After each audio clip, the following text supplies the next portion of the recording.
Alors on va maintenant voir les commandes log et show. Donc git log qui vous permet de visualiser l'historique des commits.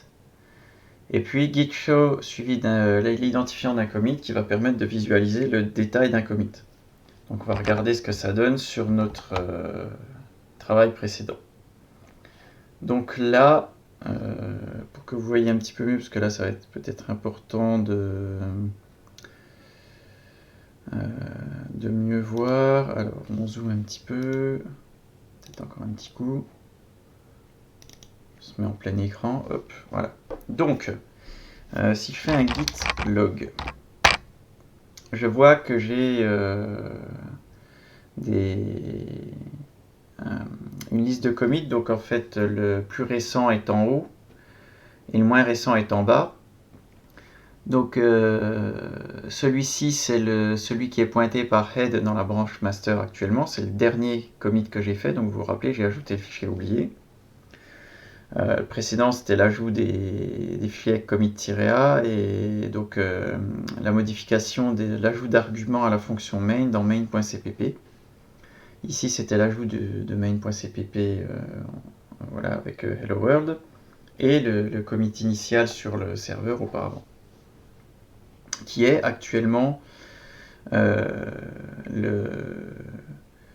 à ma connaissance, puisqu'entre temps il a pu se passer quelque chose sur le serveur, mais à ma connaissance pour John, l'aide sur la branche master pour le remote origin.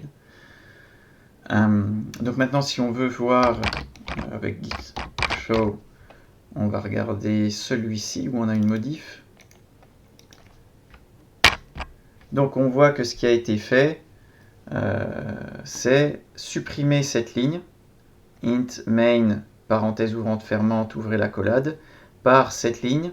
Donc c'est le supprimer un moins devant, c'est l'ajouter un plus. Int main ouvrez la parenthèse int argc virgule char étoile argv crochet ouvrant fermant fermez la parenthèse ouvrez la collade. Et puis on a quelques lignes de code avant et après pour avoir le contexte des ajouts. Voilà, donc ça vous dit à quelle ligne ça se fait.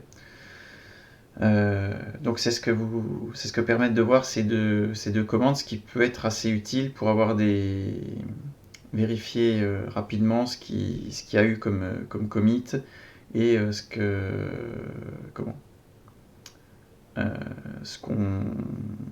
qu'on peut s'attendre à trouver comme modification. Ensuite, donc on va passer à git push, donc qui va synchroniser le dépôt local avec le dépôt distant, sur le dépôt distant. Donc là, j'ai pas grand chose à faire que de vous montrer ce que ça fait. Donc là maintenant, git push,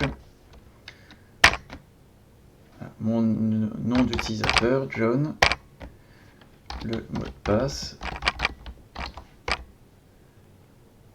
et voilà. Donc maintenant, si je regarde mon log, on remarque que mon dernier commit est non seulement aide de la branche master sur mon dépôt local, mais également aide de la branche master sur l'origine.